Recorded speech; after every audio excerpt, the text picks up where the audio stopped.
Okay, so I'm gonna wrap it up. I'm gonna wrap up this series of videos on the Jewish ancient harvest with the law. We saw where there were three harvests according to the ancient Jewish customs. The first one was barley harvest, that represented the first fruits, which represented Jesus Christ. The wheat harvest, which represented the church, and then the summer fruits harvest, or the harvest of the grapes, which represents the wicked, when the wicked are harvested. Then that's it, no more harvest.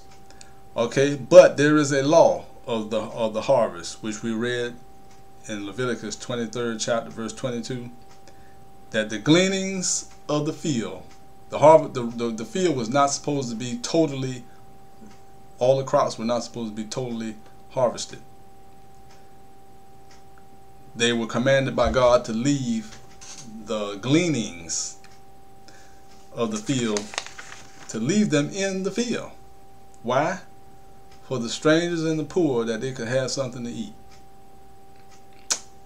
God is considerate, and He cares about the poor and the needy. So the gleanings of the field were supposed to be left in the field, not harvested, as Perry Stone is trying to say. But the gleanings, the corners, the gleanings of the field are supposed to be left in the field for the poor and the hungry. Okay? Does the Bible say anything about it? Oh yeah. Let's look at Zechariah. Who are these? Who does this represent? We saw that the barley harvest represented Jesus, the wheat harvest represents the church, and the grape harvest represents the wicked. So who are the four corners that are left? I mean, not the four corners. Who are the gleanings that are left in the field? Who does that represent? Let's look at Let's look at Zephaniah. Zephaniah in the Old Testament, chapter number 3. Read along with me. Verse number 12.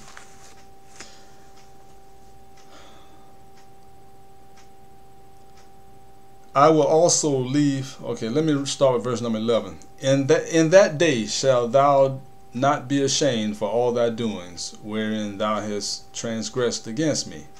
Zephaniah is prophesying to Israel that God is what God is telling him. He says, in that day shalt thou not be ashamed for all thy doings, wherein thou hast transgressed against me. For then I will take away out of the midst of thee them that rejoice in thy pride, and thou shalt no more be haughty because of my holy mountain. Verse number 12. I will also leave in the midst of thee an afflicted and poor people, and they shall trust in the name of the Lord.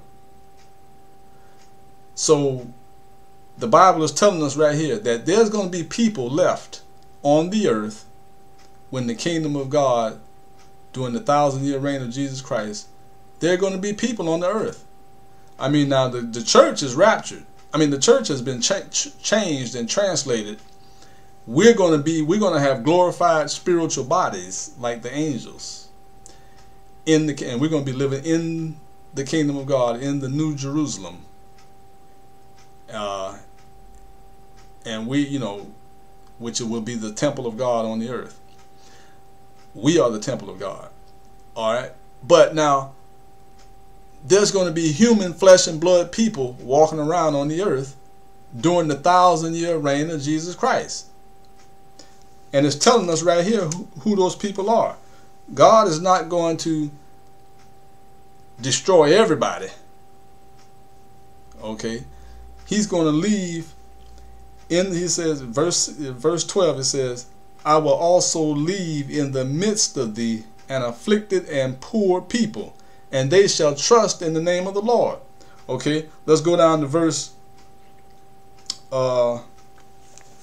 let's go to verse number Zephaniah, verse number 19. Behold, at that time, And this is the same chapter, Zephaniah 3rd chapter, verse number 19. Behold, at that time I will undo all that afflict thee, and I will save her that halteth. Okay.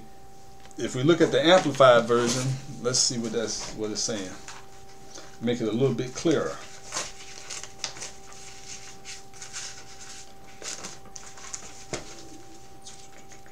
Zephaniah 3rd chapter, verse number 19. Behold, at that time I will deal with all those who afflict you. Talking about Israel. All those that afflict Israel. This is what's, he's going to destroy the nations that, that wanted to destroy Israel. But he says, at that time I will deal with all those who afflict you. I will save the limping ones and gather the outcast, and will make them a praise and a name in every land of their shame. Okay, now, in the mouth of 2 or 3 witnesses, let every word be established. Okay, let's go to Zechariah and see what Zechariah had to say. We saw what Zephaniah had to say. Let's see what Zechariah has to say. Zechariah, the 14th chapter.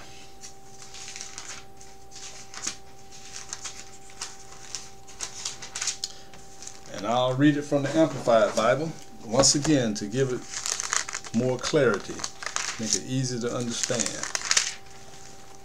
Zechariah, the 14th chapter, and starting with verse number 16. Zechariah is prophesying to Israel also.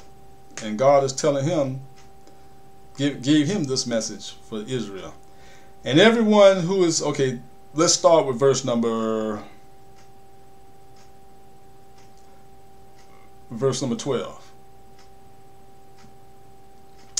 And this shall be the plague wherewith the Lord will smite all the peoples that have warred against Jerusalem. Their flesh shall rot away while they stand upon their feet, and their eyes shall corrode away in their sockets, and their tongue shall decay away in their mouth. And in that day there shall be a great confusion, discomfiture, and panic among them from the Lord. And they shall seize each his neighbor's hand, and the hand of the one shall be raised against the other, against the hand of the other. And Judah also shall fight at Jerusalem, and the wealth of all the nations round about shall be gathered together, gold and silver and apparel in great abundance. Verse 15, and as that plague on men, so shall be the plague on the horse, on the mule, on the camel, on the donkey, and all the livestock and beasts that may be in those camps. So this plague is going to be something terrible. It sounds like radiation, the effects of radiation, like maybe from a nuclear bomb. Anyway, then it goes on to say in verse 16, and this is the important part, because we're trying to figure out who the gleanings that are left in the field of the ancient Jewish harvest cycle, who does that represent? Verse number 16, and everyone who is left of all the nations which came against Jerusalem shall even go up from year to year to worship the King, the Lord of hosts, and to keep the Feast of Tabernacles. Okay, so it just told us right there that everyone who is left of all the nations, that which came against Jerusalem, those that fought against Jerusalem, those nations, there's going to be people left on the earth from those nations. And they're going to have to go up every year. Once the Lord sets up his kingdom, they're going to be required and commanded to come up every year and worship the King, the Lord of hosts, and to keep the Feast of Tabernacles. Verse 17, and it shall be that whoso of the families of the earth that shall not go up to Jerusalem to worship the King, the Lord of hosts, upon them there shall be no rain. Alright, so we have seen what the ancient Jewish harvest cycle is. We have explained it fully by the Bible. If anybody, Perry Stone or anybody else, can prove that what I'm saying about this ancient Jewish harvest is wrong, by the way, and leave me a comment. But by the way, the ancient Jewish harvest cycle proves that the rapture of the church is at the end of the 7-year tribulation period, not at the beginning.